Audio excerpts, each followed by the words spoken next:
everyone, it's Emily. Today I'm going to read you one of my favorite books that I read a lot when I was a little girl. It's Lilly's Purple Plastic Purse by Henkes. Oh, here's Lilly. She's off to school and she's got a flower. Let's see. Oh, and those are her three best friends, Chester and Wilson and Victor. And they're saying, "Wait for us! I love school!" Lilly loved school. She loved the pointy pencils, she loved the squeaky chalk, and she loved the way her boots went clickety-clickety-click down the long, shiny hallways. No running. Lilly loved the privacy of her very own desk. Mine. She loved the fish sticks and chocolate milk every Friday in the lunchroom. Straws make everything taste better. And most of all, she loved her teacher, Mr. Slinger. She's giving him the flower for you. And he put it on his desk in a little vase next to his sign that says, "The boss is in." Mr. Slinger was as sharp as a tack. He wore artistic shirts. He wore glasses on a chain around his neck. And he wore a different colored tie for each day of the week. They're learning about the global village, one world. And he's saying, "Listen up." "Wow," said Lilly. That was just about all she could say. Wow. Instead of greetings, students, or good morning, pupils, Mr. Slinger winked and said, "Howdy." He thought the desks in rows were old-fashioned and boring. Do you rodents think you can handle a semicircle? And he always provided the most tasty snacks, things that were curly and crunchy and cheesy. "I want to be a teacher when I grow up," said Lilly. "Me too," said her friends, Chester and Wilson and Victor. At home, Lilly pretended to be Mr. Slinger. "I am the teacher," she told her baby brother Julius. "Listen up." Lilly even wanted her own set of deluxe picture encyclopedias. Teachers know everything. "What's with Lilly?" asked her mother. "I thought she wanted to be a surgeon or an ambulance driver or a diva," said her father. "It must be because of her new teacher, Mr. Slinger," said her mother. "Wow," said her father. That was just about all he could say. Wow. Oh, the light bulb lab, where great ideas are born. Whenever the students had free time, they were permitted to go to the light bulb lab in the back of the classroom. They expressed their ideas creatively through drawing and writing. Lilly went often. She had a lot of ideas. She drew pictures of Mr. Slinger, and she wrote stories about him too. During sharing time, Lilly showed her creations to the entire class. "Wow," said Mr. Slinger. That was just about all he could say. Wow. Let's see, here's her story. "Big, friendly Mr. Nice Man teacher. By me, Lilly. And at the very last second, Mr. Slinger saved the cold, starving elderly." So he's always the hero in her stories. When Mr. Slinger had bus duty, Lilly stood in line, even though she didn't ride the bus. Lilly raised her hand more than anyone else in class, even if she didn't know the answer. "Call on me, please, please." And she volunteered to stay after school to clap erasers. "I want to be a teacher when I grow up," said Lilly. "Excellent choice," said Mr. Slinger.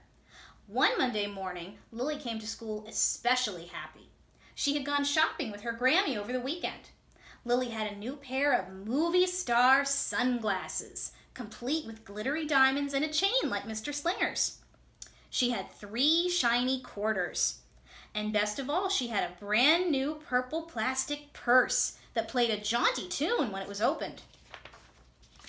Lilly wanted to show everyone. "Not now," said Mr. Slinger. "Listen to our story." Lilly had a hard time listening. This little girl was saying, "Shh, he's reading Stuart Little." Lilly really wanted to show everyone. "Not now," said Mr. Slinger. "Let's be considerate of our classmates."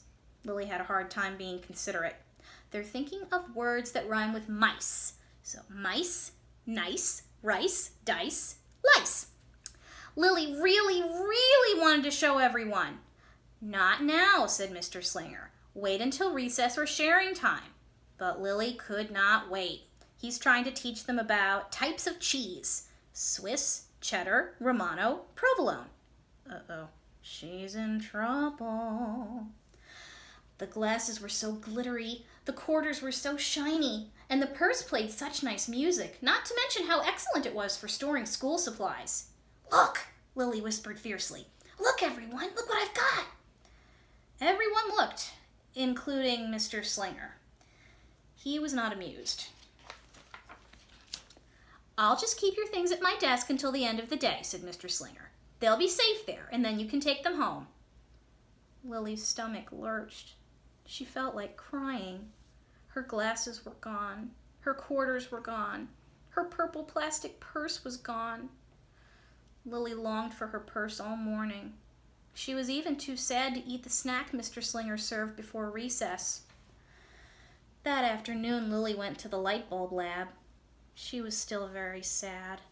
She thought and she thought and she thought, and then she became angry. She thought and she thought and she thought some more, and then she became furious. She thought and she thought and she thought a bit longer, and then she drew a picture of Mr. Slinger.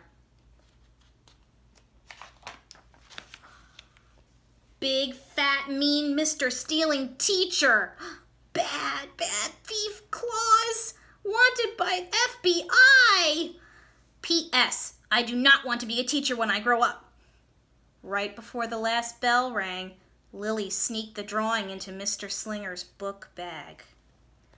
When all the students were buttoned and zipped and snapped and tied and ready to go home, Mr. Slinger strolled over to Lily and gave her purple plastic purse back. "It's a beautiful purse," said Mr. Slinger. "Your quarters are nice and jingly, and those glasses are absolutely fabulous. You may bring them back to school as long as you don't disturb the rest of the class." "I do not want to be a teacher when I grow up," Lily said as she marched out of the classroom. On the way home, Lily opened her purse. Her glasses and quarters were inside, and so was a note from Mr. Slinger. It said, "Today was a difficult day. Tomorrow will be better." There was also a small bag of tasty snacks at the bottom of the purse. Now the music doesn't sound so good anymore, and she feels awful because she remembers what she put in Mr. Slinger's bag. Lily's stomach lurched. She felt like crying. She felt simply awful. Lily ran all the way home and told her mother and father everything. Instead of watching her favorite cartoons, Lily decided to sit in the uncooperative chair. "I'll stay here a million years for Mr. Slinger." Oh, she's crying. "Why does everything always happen to me?" 1051, 1052, 1099. She left. That night, Lily drew a new picture of Mr. Slinger and wrote a story about him, too. "I'm an author." Lily was really, really sorry, so everyone forgave her, even her parents, even her stinky baby brother, even her especially incredible teacher. And then the sun shined its smiley face down on everyone and everything, even the bugs and worms. The end. Oh, she drew a nice picture of Mr. Slinger. Kind, good, nice, could be principal. "Listen up, I forgive everyone." "I am really, really, really, really, really, really, really sorry." Oh, and she drew herself in the picture and the bugs and worms. Oops, she stepped on one. Lily's mother wrote a note, and Lily's father baked some tasty snacks for Lily to take to school the next day. "I think Mr. Slinger will understand," said Lily's mother. "I know he will," said Lily's father. "How could he resist my no-frills cheese balls?" Oh, she's asking about the note. What does it say? The next morning, Lily got to school early.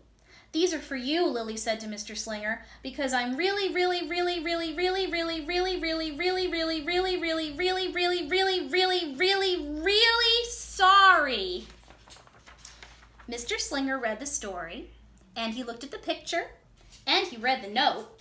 What does it say? And he sampled the snacks. Yum, yum. "Wow," said Mr. Slinger. That was just about all he could say. Wow. "What do you think we should do with this?" asked Mr. Slinger. "Could we just throw it away?" asked Lily. "Excellent idea," said Mr. Slinger. During sharing time, Lily demonstrated the many uses and unique qualities of her purple plastic purse, her shiny quarters, and her glittery movie star sunglasses. It's like having an extra pocket with a radio inside. 3 quarters are even better than a dollar bill because they make noise. Glamorous protection from harmful rays. Then she did a little performance using them as props. It's called interpretive dance, said Lily. Mr. Slinger joined in. Wow, said the entire class. That was just about all they could say. Wow. Throughout the rest of the day, Lily's purse and quarters and sunglasses were tucked safely inside her desk. She peeked at them often, but did not disturb a soul. Right before the last bell rang, Mr. Slinger served Lily snacks to everyone's delight. What do you want to be when you grow up? Asked Mr. Slinger. A teacher! Everyone responded. Lily's response was the loudest. Excellent choice, said Mr. Slinger. Hooray for Mr. Slinger! Delish! Wow, goodies! Yippee! No frills cheese balls! As the pupils filed out of the classroom, Lily held her purple plastic purse close to her heart. Mr. Slinger was right. It had been a better day. Lily ran and skipped and hopped and flew all the way home. She was so happy. And she really did want to be a teacher when she grew up. That is, when she didn't want to be a dancer, or a surgeon, or an ambulance driver, or a diva, or a pilot, or a hairdresser, or a scuba diver. Oh, she's doing Julius's hair. Ambulance driver. Accident, accident, woo woo! She's singing, she's scuba diving, dancing. Hold still, the doctor's here! And ready for takeoff as the pilot. The end.